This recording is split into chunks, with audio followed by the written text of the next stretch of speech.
NDA வந்து இப்ப தெளிவில்லாம இருக்கு அப்படின்றத எடுத்துக்கலாமா? ஏன்னா பிரதமர் நரேந்திர மோடி 23ஆம் தேதி வராரு. இன்னைக்கு பியூஷ் கோயல் வந்து தமிழ்நாட்டுல இருக்காரு.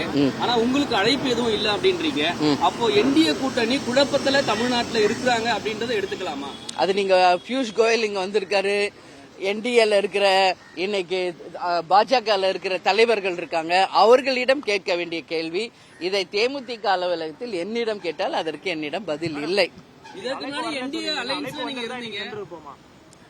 அழைப்பே வரலங்கிறப்ப அது இல்ல, அது நான் சொல்ல முடியாதுல்ல. ஏதோ நடக்காத ஒரு விஷயத்திற்கு நீங்க என்ன பதில் சொல்றீங்க. அதனால அதற்கு இப்ப பதில் சொல்ல முடியாது. இந்த நிமிஷம் வரைக்கும் அப்படி கிடையாது. அதுதான் உண்மை. அதுதான் தெளிவு. என்னங்க, இந்திய அலைன்ஸ்ல ஏற்கனவே நீங்க இருந்தீங்க. இப்போ வந்து என்ன அப்படின்னா, இன்னைக்கு வந்து டிடிவி தினகரன் இந்திய அலைன்ஸை உறுதிப்படுத்திருக்காரு. சரிங்க. அப்படி இருக்கும்பொழுது உங்களுக்கு பேசல, சரியான தகவல் இல்லைன்னு சொல்றீங்க. அப்போ சரியான ஒரு அணுகுமுறையில இல்லாம இருக்காங்க அப்படின்றத பாக்கலாமா? இல்ல, அதுதான் இந்த கேள்வி நீங்க அவங்க கிட்ட கேட்கணும். எங்க நிலைப்பாடு என்னன்றது உங்களை அழைச்சு நான் அதிகாரப்பூர்வமா அறிவிக்கிறேன்னு சொல்றேனே உங்களுக்கு. புரியுதுங்களா? அதனால இன்னும் தேமுதிக யாருடன் கூட்டணி என்பதை முடிவு செய்யவில்லை. முடிவு செய்யலன்னா முடிவு பண்ணிட்டு மாநாட்டில் சொன்னீங்களேன்னு சொல்லாதீங்க. அது எங்க மாவட்ட செயலாளரோட கலந்து ஆலோசனை முடிஞ்சிருக்கு. சோ ஃபைனல் டிசிஷன் ஒன்னு இருக்குல்ல, அறிவிப்புன்னு, அது ஒன்னு வெயிட்டிங். நான் நிச்சயம் உங்களை அழைச்சுதான் எல்லாரும் முன்னாடியும் நான் அறிவிப்பேன். அத சொல்லிட்டேன், என்னையோட நீங்க ரொம்ப ஆர்வமா இருக்கீங்கன்ட்டு. அதனால நாங்க பாத்துக்கிறோம்.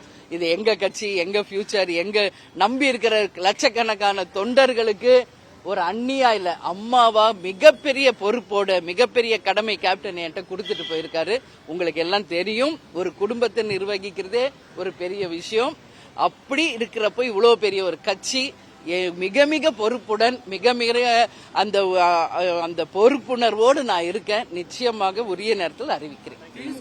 அழைப்பு இன்னைக்கு வந்ததுன்னா நீங்க போய் பேசுறதுக்கு தயாரா இருக்கீங்களா? ஒருவேளை உங்களுக்கு அழைச்சானே, சென்னையில தான் இருக்கிறாரு, எல்லாரையும் பார்த்துட்டு இருக்காரு, உங்களுக்கு அழைப்பு வந்தா நீங்க போறதுக்கு தயாரா இருக்கிறீங்களா? இல்ல, அப்படி வந்துச்சுன்னா உங்களுக்கு நான் சொல்றேங்க. இந்த நிமிஷம் வரைக்கும் வரல. அவங்க மீட்டிங்கே என்னன்னு இன்னும் நிறைய பேருக்கு புரியல. அவங்க கட்சி மீட்டிங்கா கூட்டணி மீட்டிங்கானே தெரியல. அதனால பொறுத்து இருப்போம். சரிங்களா? 23 தான் அவர் வர்றாரு, அன்னைக்கு பாப்போம். நான் தான் சொல்லிட்டேன். இன்னும் ஒரு கட்சியா நீங்க கேக்குறீங்க. எல்லாருமே எங்களுக்கு தோழமை கட்சிகள் தான். ஏற்கனவே உங்களுக்கு சொல்லியாச்சு. கேப்டன் குரு பூஜைக்கு எல்லாரும் வந்தாங்க. எல்லாருமே எங்க ஃப்ரெண்ட்லி தான், தோழமை கட்சி. ஆனா யாருடன் நாங்கள் இறுதி கூட்டணி அமைக்க போகிறோம் என்பதை உரிய நேரத்தில் எங்கள் மாவட்ட கழக செயலாளர்களை மீண்டும் அழைத்து அதிகாரப்பூர்வமாக உங்களுக்கு அறிவிப்போம். நன்றி.